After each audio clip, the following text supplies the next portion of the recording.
अगर आप तक ये मैसेज पहुंचा है तो निश्चित ही ईश्वर की शक्ति और इसके साथ साथ आपके इष्ट देवता, आपके पूर्वज आपसे बहुत ज़्यादा प्रसन्न हैं। यहाँ पर सभी शक्तियाँ आपसे बहुत ज़्यादा प्रसन्न हैं, क्योंकि जहाँ आप ईश्वर की पूजा और उनसे प्रार्थना करते हैं, वहीं आप अपने पूर्वजों का उतना ही ध्यान करते हैं। और जब भी आप पूजा करते हैं तो अपने पूर्वजों को कभी नहीं भूलते। कभी भी उनका जो श्राद्ध का समय आता है उसमें उनका भोग निकालना, उनका नाम जपना आप कभी भी नहीं भूलते। और जो व्यक्ति अपने पूर्वज का नाम स्मरण करता है, उनके नाम को चलाता है, उनकी पूजा आराधना करता नहीं भूलता, निश्चित ही उसके जीवन में परेशानी आने से पहले ही टल जाती है। क्योंकि इष्ट देवता के साथ साथ आपके पूर्वज आपकी बहुत ज़्यादा सहायता और रक्षा भी करते हैं। तो यहाँ पर आप सभी तरह से प्रोटेक्ट हैं, सभी तरह से आपको संकेत मिल रहे हैं। आज की रीडिंग आपके सामने इसी वजह से आई है कि ईश्वर चाहते हैं आप उसे अपने निकट ना रखें, अपने घर में ना रखें, अपने घर से बाहर निकाल दें। कुछ ऐसी चीज़ें, कुछ ऐसे लोग, कुछ ऐसी नकारात्मक शक्तियाँ उनके साथ ही अपने आप निकल जाएंगी। क्योंकि वो आपके घर में रहेंगे तो निश्चित ही आपको कहीं ना कहीं किसी भी प्रकार से नुकसान होगा, किसी भी प्रकार से आपको परेशानियां बहुत ज़्यादा घेरती चली जाएंगी। ठीक है, क्योंकि कुछ ऐसी चीज़ें हैं, कुछ ऐसे व्यक्तियों के द्वारा लाई जाती हैं आपके घर में, और यदि वो चीज़ें आपके घर में हैं तो आप उन चीज़ों को अपने घर से पूरी तरीके से निकाल दें। नहीं तो आपके जीवन में आप जो भी पूजा पाठ कर रहे हैं वो लग नहीं रही है।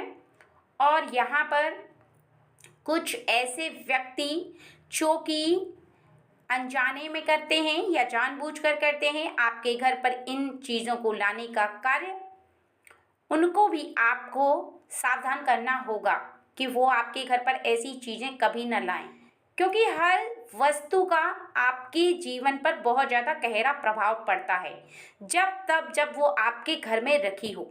ठीक है, क्योंकि आप ऐसा समझें कि अगर आपके घर में मंदिर है, आप पूजा करते हैं, ईश्वर का ध्यान करते हैं, आपको एक एनर्जी मिलती है, एक ऐसी शक्ति का आभास होता है कि हमारे साथ ईश्वर हैं, हम उन्हें महसूस कर रहे हैं, वो हमारी रक्षा कर रहे हैं और हमारी रक्षा हमेशा करते हैं, हमारे साथ रहते हैं।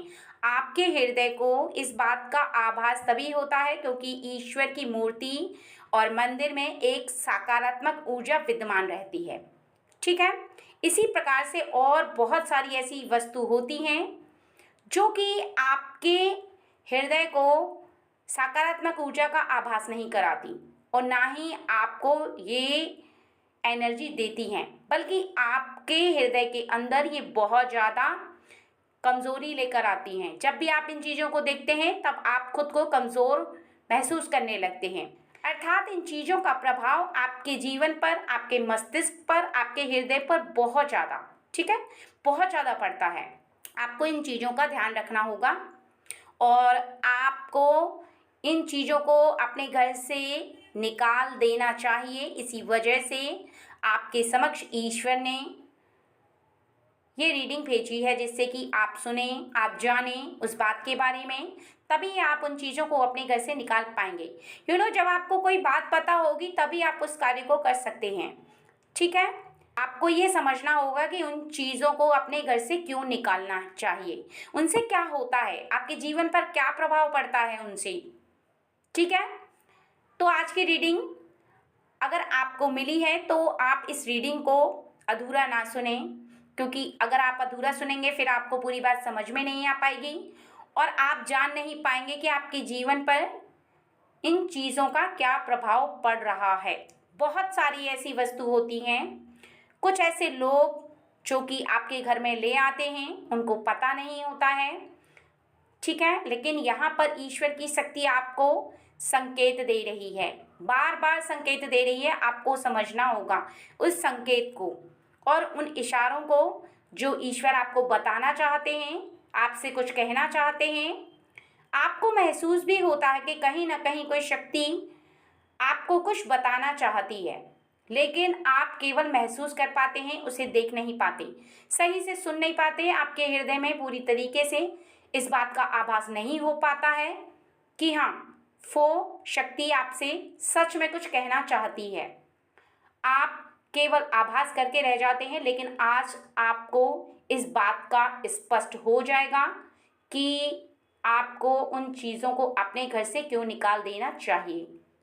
ठीक है, पहले आपको ये समझना ज़रूरी है कि आप बहुत ज़्यादा पूजा पाठ करते हैं, बहुत ज़्यादा ईश्वर में विश्वास रखते हैं। ये जो समय चल रहा है ये आपके पूर्वजों का समय है।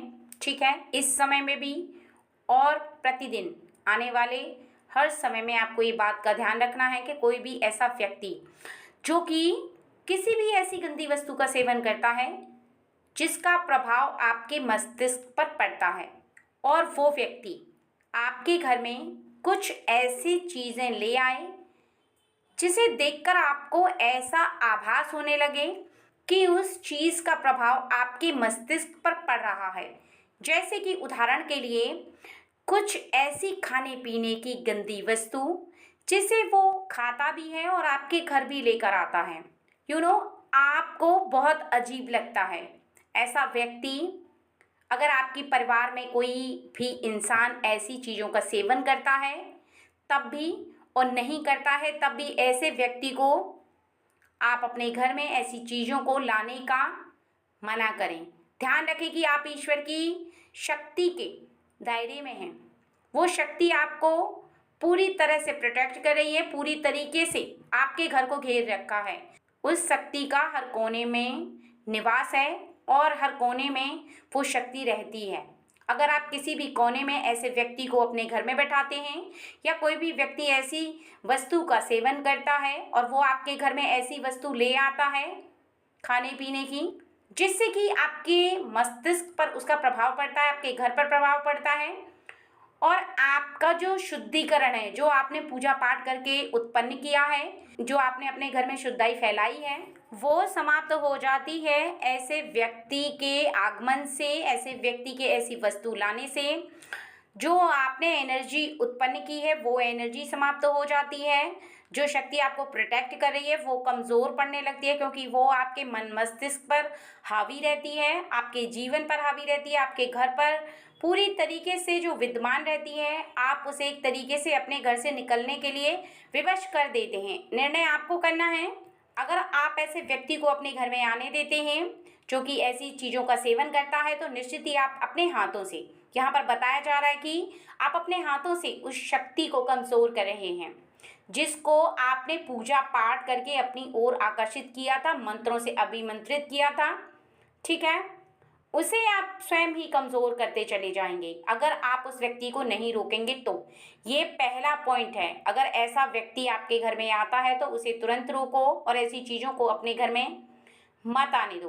ध्यान रखो कि कोई भी व्यक्ति अगर आपके परिवार का भी लाता है तब भी आपको अपने घर में ऐसी चीज़ों को नहीं लाने देना चाहिए, क्योंकि ऐसी चीज़ों को आप अपने घर से दूर रखेंगे। के घर की शक्ति, आपके मन की शक्ति पूरी तरीके से आपके घर में विद्यमान रहेगी, वो कहीं नहीं जाएगी और आपकी रक्षा भी करेगी। हर परेशानी से, आने वाली हर मुसीबत से आपको प्रोटेक्ट करेगी। इस बात का आपको खास ध्यान रखना है। और दूसरा यहाँ पर बताया जा रहा है कि ऐसा कोई भी व्यक्ति अगर कोई ऐसा सामान लेकर के आता है जो कि खराब है, जो काफ़ी समय से बंद पड़ा हुआ है, तो आपको ये ध्यान रखना है कि कभी भी ऐसे सामान को अपने घर में ना रखें, चाहे कोई भी व्यक्ति कितना भी बड़ा सामान लेकर आए।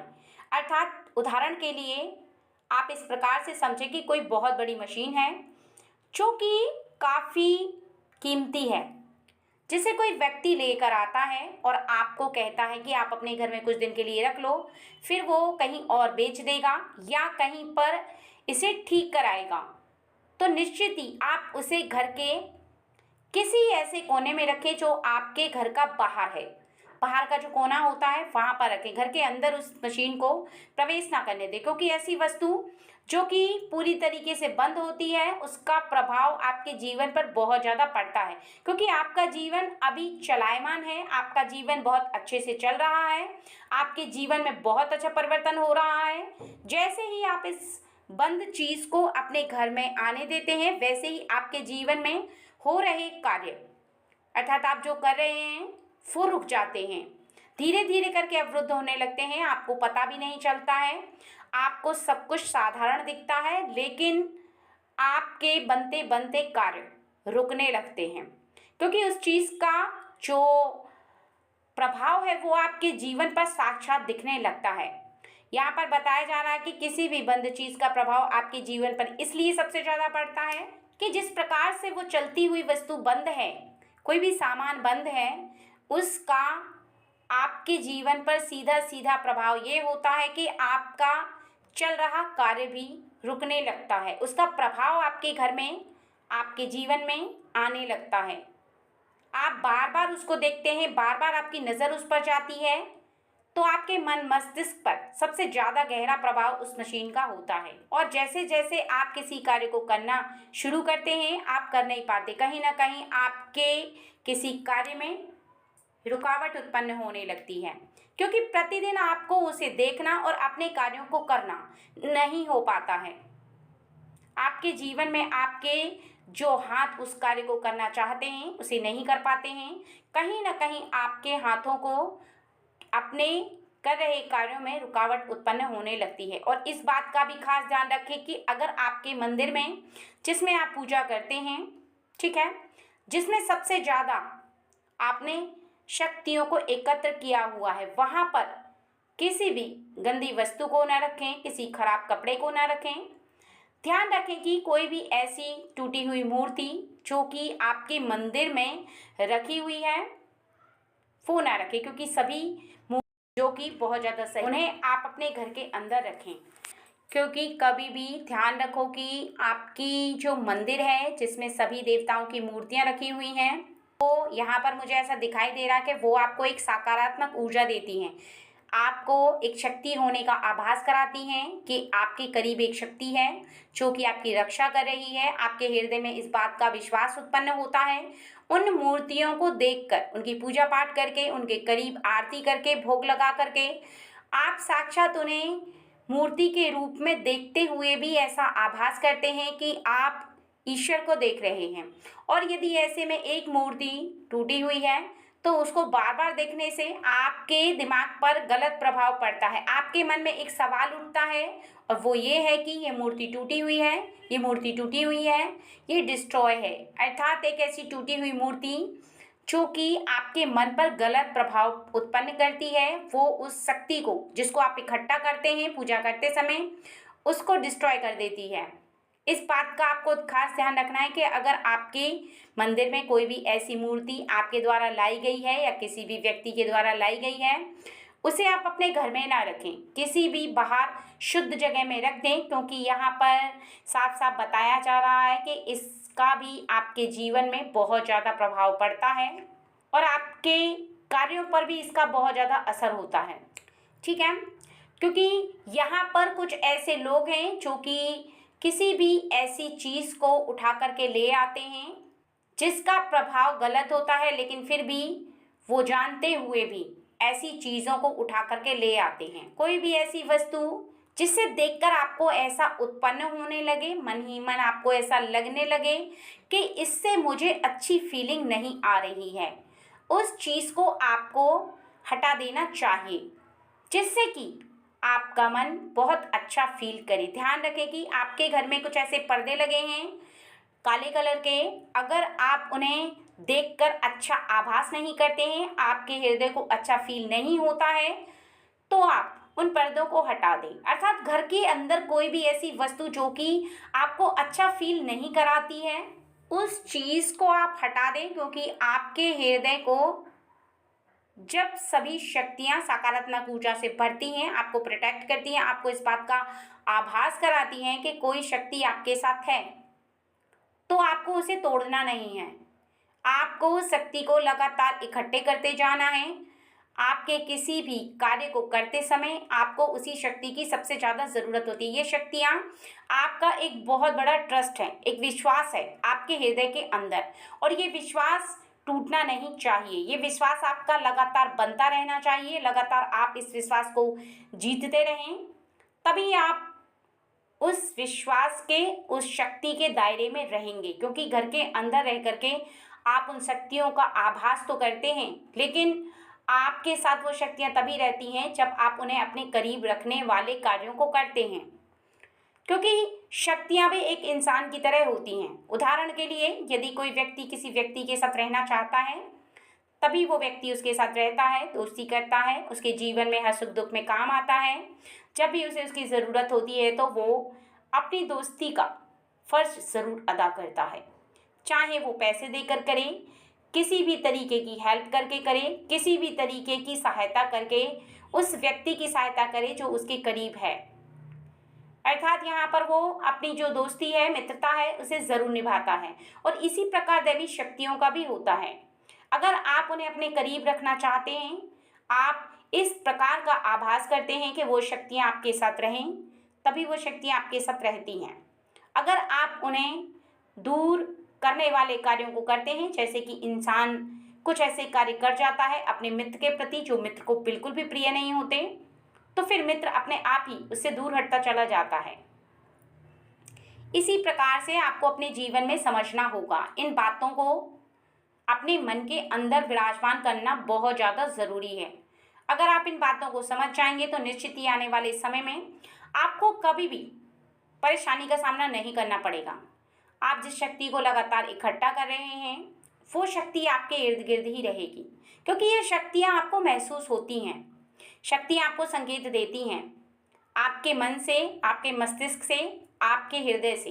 इस बात का आभास आपको स्वयं होता है, लेकिन आभास होने के बाद भी जब किसी बात के बारे में आपका मन पूरी तरीके से आभास कर लेता है कि ये बात सही नहीं है, और उसके बाद भी आप उसी कार्य को करते हैं, तो इसका अर्थ यह है कि शक्ति ने इशारा दिया है, लेकिन आप उस शक्ति को एक्सेप्ट नहीं कर रहे, उसकी बात को एक्सेप्ट नहीं कर रहे, आप इग्नोर कर रहे हैं। इसी बात को समझना आपके जीवन में आपको बहुत ज़्यादा बहुत ज़्यादा रक्षा प्रदान करता है। अगर आप केवल पूजा का नाम लेते हैं और पूजा करते हैं, लेकिन आप शक्तियों का आभास नहीं करते, आपको ऐसा लगता है कि आप टाइम पास कर रहे हैं, तो आप करते रहिए, आपको कोई भी शक्ति प्राप्त नहीं होगी। फिर आपको प्राप्त होगा केवल एक भय, एक शक, एक अविश्वास। अविश्वास भी तभी उत्पन्न होता है जब आप ईश्वर की शक्ति को ना तो प्राप्त कर पाते हैं और ना ही पूजा करते समय आपका पूर्ण विश्वास उत्पन्न होता है। क्योंकि ईश्वर के समक्ष खड़े हुए हर व्यक्ति का विश्वास तभी उत्पन्न होता है जब आपको ईश्वर पर पूर्ण रूप से विश्वास होता है, आपका मन विश्वास करता है, आपका हृदय विश्वास करता है, आपका मन लगता है पूजा में, तब उत्पन्न होता है। अगर आपका मन नहीं लगता तो निश्चित ही आप उस शक्ति को अपनी ओर आकर्षित नहीं कर पा रहे हैं और ना ही बाध्य कर पा रहे हैं। क्योंकि शक्तियाँ भी एक इंसान की तरह होती हैं। आप यदि उन्हें चाहो तो अपने प्रेम पर बाध्य कर सकते हो। आपके हर कार्य के लिए वो आपके साथ खड़ी होती हैं और वो हर कार्य को पूरा भी करती हैं, लेकिन आपको आभास होना चाहिए कि हाँ, वो शक्ति आपके कार्य को अवश्य ही पूरा करेगी। और जब आप आभास करना शुरू कर देंगे तो निश्चित ही आपको साक्षात दिखाई देगा कि हाँ, शक्तियाँ आपकी बात को समझती हैं, परेशानी को समझती हैं, और तुरंत आपको इस बात का भी आभास हो जाएगा कि हाँ, शक्तियाँ आपके कही हुई हर बात को सुनती हैं और आपकी परेशानी को दूर करने की पूरी कोशिश करती हैं और परेशानियों को दूर कर देती हैं। लेकिन इसके लिए आपको भी विश्वास रखना बहुत ज़्यादा ज़रूरी है। अगर आप अपने हृदय के अंदर विश्वास रख करके ईश्वर की भक्ति में लीन रहते हैं, इस बात का आभास रखते हैं, तो निश्चित ही ईश्वर की शक्ति आपकी रक्षा ज़रूर करेगी। एक बात का खास ध्यान रखना अति आवश्यक है, जैसा कि यहाँ पर दिखाया जा रहा है। आपके जीवन में आप ऐसे लोगों के संपर्क में रहें जिनसे कि आपको बहुत अच्छी विचारधाराएं महसूस होती हैं, अर्थात आपके हृदय को उनकी बातों को सुनकर बहुत अच्छा फ़ील होता है। आपको ऐसा लगता है कि आपके जीवन में उनकी संगति बहुत ज़्यादा इम्पोर्टेंट है, बहुत ज़्यादा ज़रूरी है। अगर आप उनकी संगति में रहते हैं तो आपका जो मन है वो बहुत ज़्यादा शुद्ध हो जाता है। आपके मन से किसी के प्रति कड़वाहट नहीं रहती और आपकी जो विचारधाराएँ हैं वो बहुत ज़्यादा अच्छी हो जाती है। हम जब किसी एक अच्छे इंसान के साथ रहते हैं तो हम बहुत अच्छा फ़ील करते हैं, अच्छा सोचते हैं, अच्छे कार्यों को करने का प्रयास करते हैं। उदाहरण के लिए यदि कोई ऐसा व्यक्ति है जो कि बहुत बड़ा महात्मा है, बहुत बड़ा पंडित है, उसको बहुत ज़्यादा ज्ञान है, अगर आप उसके साथ बैठोगे, ठीक है, वो कुछ इसी प्रकार की बात करेगा। पहले दिन आपको बैठते समय उसके साथ ऐसा लगेगा कि आपके मन मस्तिष्क के अंदर उसकी कोई भी बात प्रवेश नहीं कर रही है, आपको उसकी कही हुई कोई भी बात समझ में नहीं आ रही है। लेकिन जैसे जैसे समय बीतता जाएगा वैसे वैसे आपको इस बात का यकीन होता चला जाएगा कि हाँ, वो जो कह रहा है वो सही है। धीरे धीरे करके उसका ज्ञान आपके पास आता चला जाएगा, यानी आप यहाँ पर ज्ञान अर्जित करते चले जाओगे। आपकी विचारधाराएं ठीक वैसी होती चली जाएंगी जैसी कि उसकी विचारधारा, अर्थात सोच उसकी जैसी है वैसी ही आपकी सोच होती चली जाएगी। क्योंकि उसका कारण यह है कि आप प्रतिदिन उसकी बातों को सुनोगे, प्रतिदिन सुन करके कुछ बातें आपके हृदय में उसकी विराजमान होना प्रारंभ कर देंगी। आप कुछ बातों को एक्सेप्ट करना शुरू कर दोगे और कुछ बातें ऐसी हैं अपने जीवन की जिन बातों को आप बिल्कुल भी सही नहीं समझोगे, क्योंकि आपको इस बात का आभास होने लगेगा कि आपके जीवन में हो रहा कार्य, चल रही प्रक्रिया आपके लिए सही नहीं है, क्योंकि आपको सही गलत का ज्ञान उसी व्यक्ति के संपर्क में रहने से होने लगेगा। ठीक है, क्योंकि आपको धीरे धीरे करके ज्ञान प्राप्त होगा, लेकिन आप महसूस थोड़ा देर से करोगे, लेकिन होगा तभी जब आप ऐसे इंसान के साथ रहोगे जो कि बहुत बड़ा पंडित है, बहुत बड़ा विद्वान है, क्योंकि उसके पास ज्ञान है। अगर आपके पास नहीं है तो आप उससे अर्जित कर सकते हो, लेकिन उसके लिए आपको उसके संपर्क में रहना होगा, उसके साथ रहना होगा और आपको इस बात का बहुत ज़्यादा बहुत ज़्यादा ध्यान रखना होगा कि कभी भी किसी भी व्यक्ति के साथ मित्रता रखते समय आपको कोई भी ऐसी बात नहीं बोलनी चाहिए जो कि आपकी किसी बात से उसे ऐसी ठेस लगे, कोई भी ऐसी बात हो जो कि उसके मन पर बहुत ज़्यादा चुभे।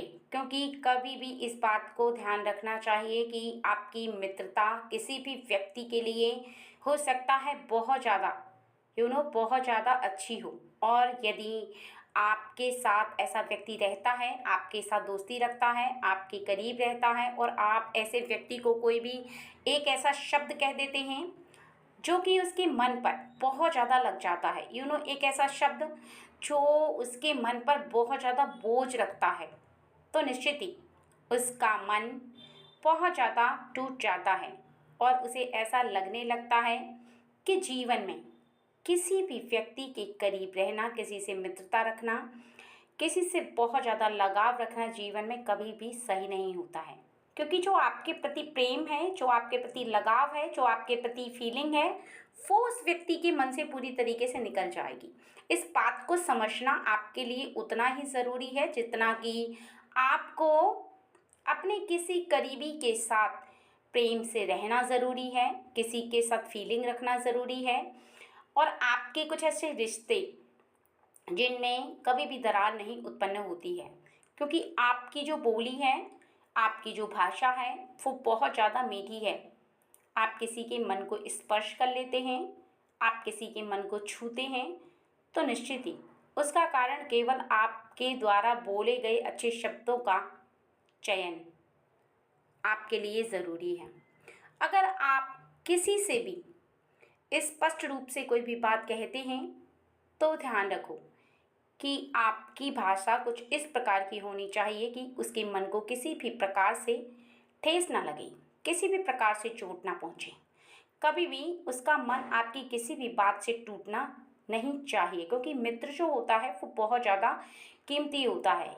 इस संसार में मित्र और प्रेम बहुत ज़्यादा महान होते हैं और किस्मत वाले होते हैं वो लोग जिनको ऐसे ही दो रिश्ते बहुत ज़्यादा अच्छे मिलते हैं, और इन रिश्तों को बहुत ज़्यादा अच्छे से निभाना आपको आना चाहिए। अगर आप अच्छे से इन रिश्तों को निभाते हैं तो आप आने वाले समय में खुद को देखेंगे कि आनंद से भरपूर आपका जीवन आपको बहुत ज़्यादा खुशहाल दिखाई देगा, क्योंकि आपके जीवन में आपके साथ एक ऐसा व्यक्ति खड़ा होगा, चाहे वो मेल हो फीमेल हो, जो आपके दुख दर्द को बांटेगा। जब आपके ऊपर कोई परेशानी होगी तो वो आपके साथ खड़ा होगा या होगी। जब भी आपको अकेला महसूस होगा, वो कभी भी आपको अकेला फील नहीं होने देगा, क्योंकि ये रिश्ते होते ही ऐसे हैं। जब इंसान अकेला पड़ना भी चाहता है तो उसे अकेला नहीं रहने देते। जब भी वो खुद को कमज़ोर समझता है तो उसे कमज़ोर महसूस नहीं होने देते। हमेशा हिम्मत बंधाते हैं और हमेशा अपनों का ख्याल रखते हैं, क्योंकि जीवन में जीने के लिए इंसान को इन लोगों का सहारा चाहिए होता है और ज़रूरी भी होता है। और जो व्यक्ति इन सहारों को समझ लेता है, ऐसे लोगों का साथ प्राप्त करता है, तो निश्चित ही आने वाले समय में उसे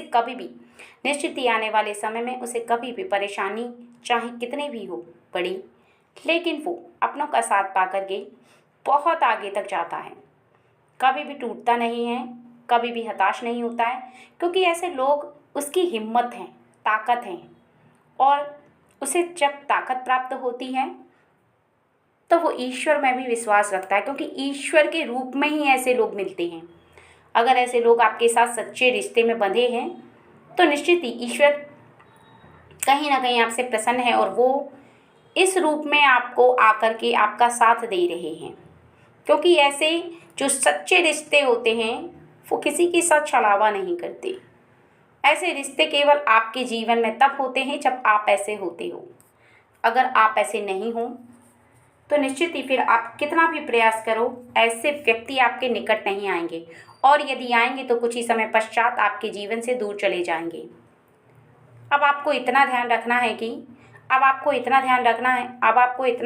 है कि आपके जीवन में ऐसे वो कौन लोग हैं जिनको आप अपने जीवन का आधार समझते हैं। मित्रता का सबसे ज़्यादा गहरा रिश्ता जिनके साथ आपका बंधा हुआ है, आपका रिश्ता जिसके साथ सबसे ज़्यादा गहरा है, उस व्यक्ति के साथ कभी भी ऐसा छलावा मत करना, कभी भी ऐसा कलंक मत लगने देना अपने ऊपर जिसमें कि कोई भी व्यक्ति आपके ऊपर उंगली उठा सके। क्योंकि ये रिश्ते बहुत ज़्यादा सच्चे होते हैं और आपको इन रिश्तों को सच्चाई से निभाना चाहिए और सच्चाई से सामने वाले को निभाते हुए देखना चाहिए। अगर कोई भी व्यक्ति ऐसा महसूस करवाता है कि आपके साथ रह करके उसका आने वाला जीवन सही नहीं है, तो फिर ऐसे रिश्ते आपके लिए सही नहीं होते।